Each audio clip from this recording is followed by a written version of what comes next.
Oke, jadi gini, poin yang terpenting adalah saya khususnya atau insya Allah kami itu tetap menganggap bahwa Rismon itu adalah pernah merupakan bagian dari kami, ya. Bahwa sekarang dia mungkin sedang ada perubahan, itu udahlah. Ini di bulan suci Ramadan saya selalu mengatakan moga-moga dia dapat hidayah.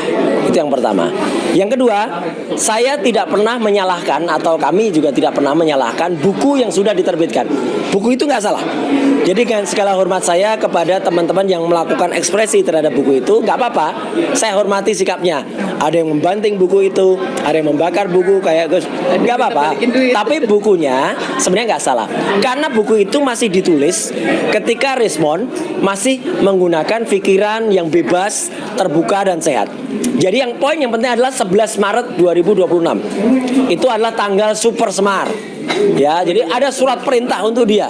Tanggal 11 Maret itu 2026. Sebelum tanggal itu, pra tanggal itu, artinya respon kita sebut sebagai respon prabayar. Ya, itu pra itu. Pasca bayarnya itu yang mulai error. Ya, jadi sebelum itu benar.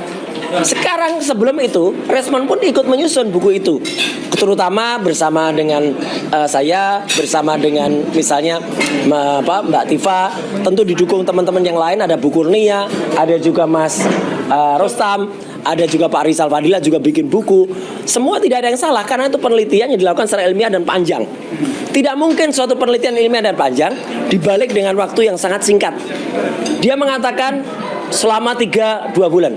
Teman-teman di sini tuh ada yang masih membersamai Respon sampai dengan hari-hari terakhir kemarin. Iya, di KFP. Apa kerjaannya itu? Masih mempromosikan buku, ya kan, Bu Mary?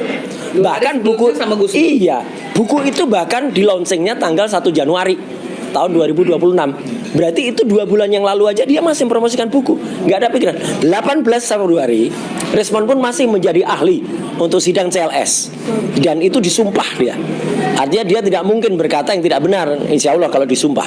Tanggal 26 Februari dia masih nge-tweet di Twitter yang mengkoreksi atau mengkritisi ijazah legalisasi tahun 2005 milik Jokowi.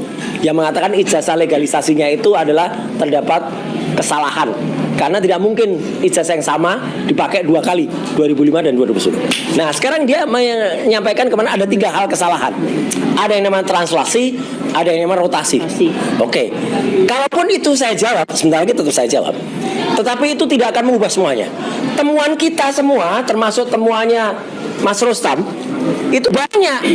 Mas Rostam misalnya temuan soal Dumatno. Mas Rismon dengan Mas Michael ada di sini juga tadi, ada juga dengan Pak Janes, ketemu Pak Kasmujo, ketemu Desa Ketoyan, Pasar Pramuka misalnya. Itu kan fakta-fakta yang luar biasa. Saya, Dr. Tifa dan teman-teman TPUA tadinya, kami datang ke Universitas Gadjah Mada tanggal 15 April di ruang 109 itu melihat skripsi langsung. Skripsinya tidak terjawab. Skripsinya jelas tidak ada lembar pengesahan skripsinya, tidak ada tanda tangan ujiannya. Itu jelas gak lulus. Apa yang dia katakan itu hanya menjawab satu hal saja, yaitu tentang foto ijazah miliknya Dian Sandi Utama yang tadinya miring, kemudian ditranslasikan. Ditranslasikan itu dikoreksi, yang tadinya bentuknya gini, kemudian diluruskan ini. Nah itu kemudian diluruskan ini. Nah itu ditranslasikan. Artinya, tapi kalau dia mengatakan dirotasikan, mohon maaf teman-teman semua, apa arti rotasi? Putar. Yang diputar siapa? Ijazahnya atau otaknya dia? Itu, ya.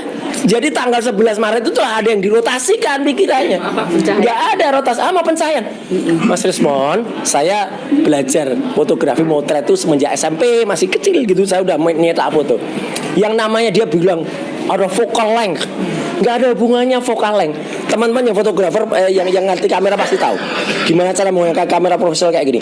Vokal panjang itu akan menghasilkan bokeh yang bagus, deep of field sempit.